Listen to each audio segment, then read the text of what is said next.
Te lo envío a ella en el WhatsApp, digo, por si quieres ver la convocatoria. Non, pero xa...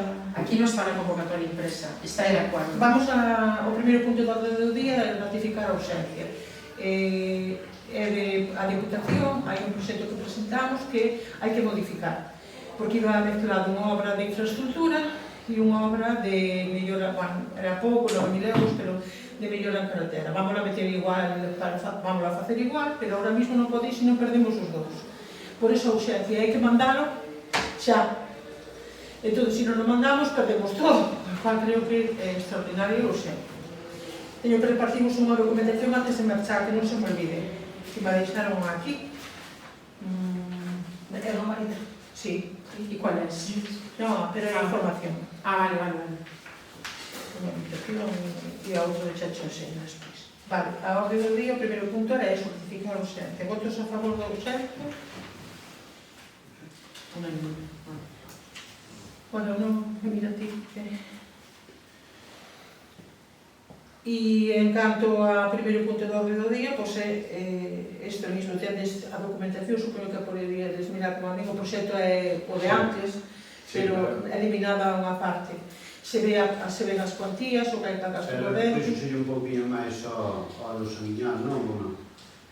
Claro, hubo que aumentar unha obra, o sea, hai unha rampa... Hai unha pavimentación que non mira... Sí, que é a rampa por onde ten que entrar o camión. Esa é a modificación, porque intentei meter a cuberta da escola, ainda que está no mesmo espacio, pero non se pode, porque sigue sendo, non o considera. Bueno, non temos nem que discutir, porque se non nos van a dar, é aí. O total, xa viste, vamos a ler os acordos, que tamén nos teredes, supoño. Participar na segunda, ese é o primeiro punto, participar na segunda fase do Plan Provincial de Cooperación ás Obras e Servicios de Competencia Municipal. Plan único, sabedes que o POS son cartos dos concellos que distribuye a Diputación a todos eles, pero son nosos e deben de ser moitos máis, todos menos a administración. Pero bueno, iso será no futuro. Financiamento dos gastos correntes, vemos aí a cantidad, 180.000, bueno, todo, e leemos todo. Non, pois iso é o descenso acordo. Vale. Que ven alguén que o lea todo o acordo. Iso é todo o que vai dado, vou ler a tabla última. No, ese non hai ainda non é a última. Esta non ven toda distribuída, pero non ven... Sí, era para ler de todos os apartados. O proxecto xa modificado son 59.939,42.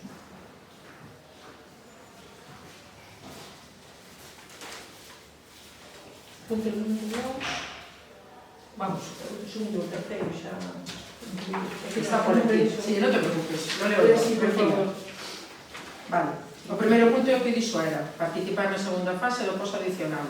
Para gasto corrente, 180.691,95. Vale.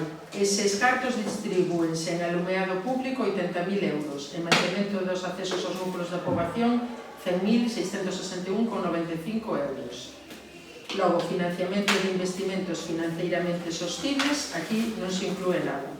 Investimentos financieramente sostibles novos, non incluídos no plan complementario pós-2024, modificado o proxecto básico de execución de mellora de instalación dotacional deportiva sanguiñal e pavimentación de acceso á mesma, da parroquia de Tállara, 59.939,42. Aprobar os proxectos das obras ou os pregos das suministracións que non estaban incluídos no plan complementario pós-2024.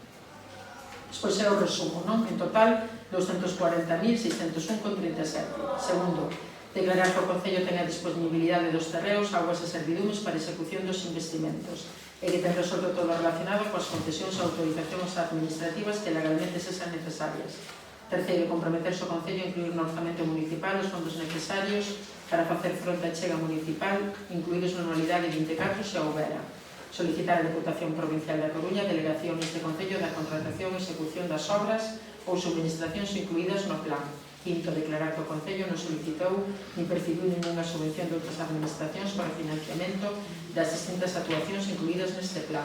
Sexto, autoriza a Diputación Provincial a obter as certificacións da Xente Estatal da Administración Tributaria e da Tesourería Xeral de Seguridade Social e que se acredite que o Concello está ao corrente das súas obrigas.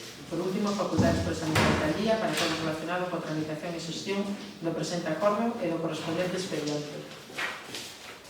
Algún comentario? Votos a favor. Mira, esta organización pásame por aí, canto sobre su